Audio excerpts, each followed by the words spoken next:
Assalamualaikum warahmatullahi wabarakatuh. 18 November 2023. Saya bersama Pak Amin Rais mengunjungi IKN. Berangkat dari Samarinda, kami menempuh perjalanan sekitar 2,5 jam. Di dekat IKN, kami sempat singgah di sebuah masjid. Dan selepas sholat, sekelompok warga menemui kami. Mereka mengeluhkan badai debu yang dibawa oleh truk-truk besar yang siang malam keluar masuk IKN. Dan memang benar, semakin dalam kami menuju IKN, semakin terlihat jelas lapisan debu tebal yang pekat menutupi jalan-jalan raya dan tembok-tembok rumah warga. Pemandangan hijau hutan yang kami lalui sebelumnya mendadak menjadi coklat tanah lumpur yang kering di mana-mana, seperti desa yang tak terawat. Di sepanjang jalan itu pula, kami lihat kantor dan mes-mes BUMN yang baru separuh jalan dibangun. Sampailah kami di titik nol IKN, titik nol Nusantara. Di sana, tak banyak yang kami lihat kecuali anak-anak tangga menuju satu bangunan simbolis bertuliskan titik nol Nusantara. Kami lanjutkan perjalanan menuju IKN dengan harapan dapat melihat bangunan-bangunan yang kiranya sudah hampir jadi. Karena kita semua telah mendengar keinginan pemerintah untuk menyelenggarakan upacara 17 Agustus tahun depan di sana. Kita juga lihat di media sosial, para influencer menampilkan latar belakang bangunan IKN yang besar dan terkesan hampir jadi. Memasuki IKN, seketika kami bingung karena tempat itu bukan sebagaimana yang ada di dalam bayangan kami. Hampir semua bangunan yang kami lalui, kalau tidak baru papan nama saja, maka baru tahap awal yang mungkin tak lebih dari 30-40%.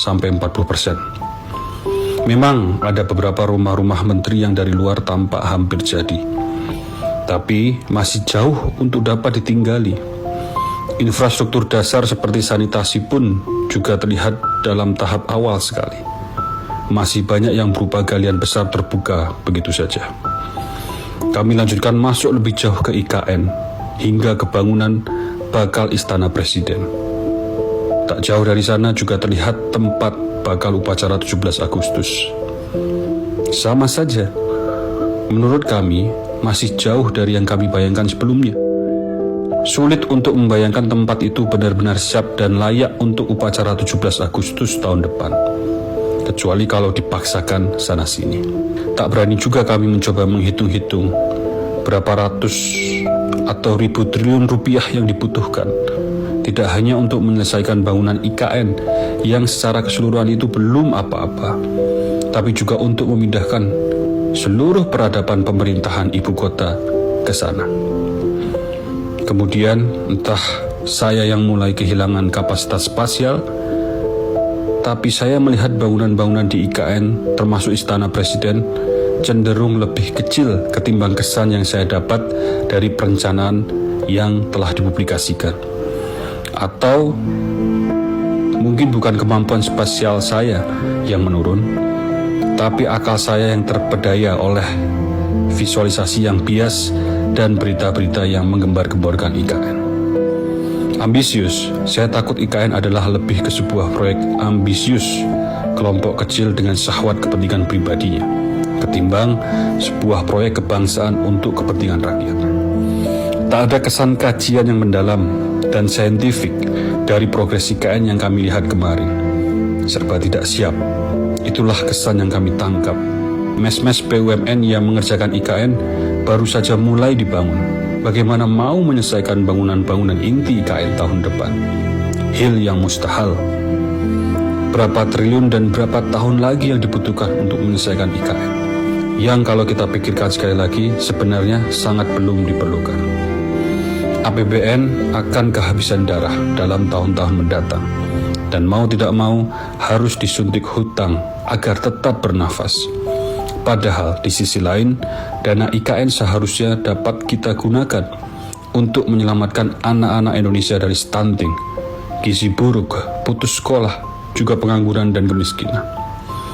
Proyek IKN adalah proyek mercusuar yang idenya terlalu menyundul langit, hingga lupa pijakan di daratan. ide IKN mengingatkan saya pada karakter narsisistik megalomaniak.